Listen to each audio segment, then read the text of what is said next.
नमस्कार मैत्रिणींनो, आज आपण पावसाळा स्पेशल ब्रेडचे पकोडे कसे बनवायचे हे पाहणार आहोत। त्यासाठी इथे मी 1 वाटी बेसन पीठ घेतलेलं आहे आणि 2 चम्मच इथे तांदळाचं पीठ घेतलेलं आहे। लसण, जिरे, कोथिंबीर, मीठ, चटणी, धनिया पावडर हे मसाले आता आपल्याला व्यवस्थित मिक्स करायचे आहेत आणि थोडं थोडं पाणी घालून थिक बॅटर आपल्याला बनवून घ्यायचं आहे। तर व्हिडिओ 1 मिनिटाचा असल्यामुळे थोडं मागेपुढे होऊ शकते। तर अशा पद्धतीचे इथे मी बॅटर बनवून घेतलेलं आहे।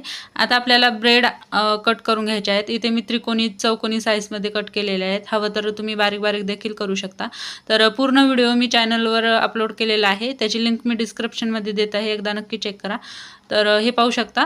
अशा पद्धतीने आपल्याला काय करायचं आहे, ब्रेडची स्लाइस घ्यायची आणि दोन्ही साइडनी कोट करून तेलामध्ये सोडायची आहे। तेलामध्ये सोडल्यानंतर दोन्ही साइडनी खरपूस भाजून घ्यायची आहे।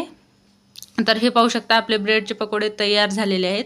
तर मग फ्रेंड्स, आजचा हा व्हिडिओ कसा वाटला नक्की मला कळवा आणि आवडला असेल तर चॅनल